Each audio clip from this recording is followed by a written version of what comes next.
The Bharatiya Vahan Vidak 2024 bill seeks to replace the Aircraft Act 1934, which has been amended 21 times and which is 90 years old. Before I start, I would like the Union government to change the title of the bill as Aircraft Bill 2024. Don't try to impose Hindi on people who don't speak Hindi. I request the Union government to refrain from naming the bills in Hindi and Sanskrit. Sir, coming to the bill, we do not manufacture aircrafts, we do not own airports, we only own the bill. The bill seeks to promote aircraft manufacturing in India by regulating design, assembly, technology, and other related aspects. Sir, unfortunately, India has not manufactured aircrafts on its own. The slogans, Make in India, remains a slogan, and the Stand Up India looks like a stand-up comedy. The last 10 years of Modi BJP rule has produced a lot of slogans, but not all of them remain as slogans only. Empty vessels make the most noise. Whatever promised by the Union government have not happened. India is still depending heavily on USA or France for the aviation sector. The bill gives the Union government the power to make rules for aircraft, secure the safety of aircraft operations, and investigate air accidents. Sir, from the beginning, the aviation sector remains with the Union government. The Director General of Civil Aviation, the DGCA, the Airports Economy Regulatory Authority of India, the Bureau of Civil Aviation Security, the Airport Accident Investigation Bureau, the Airport Authority of India, the Pawan Hans Helicopter Limited, and the Rajiv Gandhi National Aviation University are already there with the definite rules and regulations to follow. This bill is just an old wine in the new bottle. The Ministry of Civil Aviation has lost its sheen due to the aggressive role given to the private players. Because of this privatization policy of the government, we do not have a single government carrier even today. Air India was sold as a throwaway price, and the airports are being given to the A company. This is very unfortunate, sir. Tomorrow there is a crisis to the transport people from one destination to the other. The government have to beg with the private airliners, which become the monopoly in the aviation sector.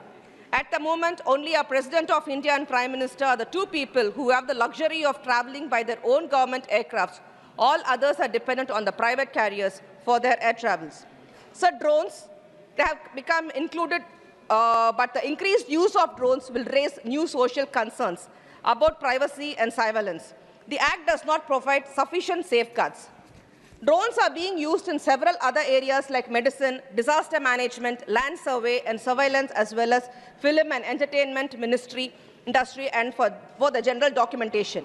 The Ministry of Civil Aviation should be able to cater to such a range of use of drones and technological advancements in the drone technology in the coming years. Sir, India do not have an international reputed flying schools except the Rajiv Gandhi National Aviation University, which needs a complete overhauling. I don't mean the name of the university, sir. The shortage of quality pilots in the country will be on the rise. The government is using the outdated old-age training methods for pilot training. Advanced countries are using virtual reality and simulative technology to impart excellent training to pilots to know their final details of the functioning of aircraft and aviation technology. But India lags very much behind in this area. I would request the Honorable Minister to look into this matter on the pilot training, as he belongs to the young blood. Sir, high-density cameras can be fixed on the sensors of the aircraft for the smooth landing and takeoff during the foggy season. This proposed bill must incorporate a provision for regulated air ecosystem to monitor and prevent the tendency of profit-making. Sir, at the moment, we need more airports and more airlines are required, but the worrisome fact is monopoly is going only to 2 to 3 people's hands, and 80% of the total air passenger traffic is only with the 3 companies. We all know what is the ill effects of the monopoly. I think ministers should look into this. Sir, another important issue is the dynamic airfare of the airlines, which makes life miserable for the common people who want to book air ticket for an urgent work. While booking tickets, it shows one fare. By the time we go, we get into another fare. Such is the design of the company in the systems. Sir, this doesn't happen with the railways, and it is not like a betting game like fixing the airfares. So this betting should be curbed. Another important problem is the Indian airports with exorbitant prices of the food items, including water bottles. I request the Honorable Minister to look into this issue. 1 liter water bottle nearly outside costs 20 rupees, and inside the airport the same one costs around 100 to 150 in some airports. And 1 plate of idli costs around 50 outside, and inside the airport it is 250 or 300. So the food courts inside the airport charge exorbitant prices where the common people are not able to reach. They have to think twice or thrice even before they have to quench their thirst and their hunger. Sir, as far as the state of Tamil Nadu is concerned, the aviation minister has not provided the due attention in spite of a repeated request. Tamil Nadu is the most developed state in the country, which attracts international and domestic passengers for multivariate reasons from business, trade, and commerce, medical treatment, pilgrimage, and tourist interest. At the moment, we have international airports operational in Chennai, Madurai, Tiruchirappalli, Coimbatore. Domestic airports at Thoothukudi. The airports at Salem, Vellore, Neyveli are not utilized properly by the Civil Aviation Minister for its potential. So Tiruchirappalli, Madurai, Coimbatore, more connectivity is required.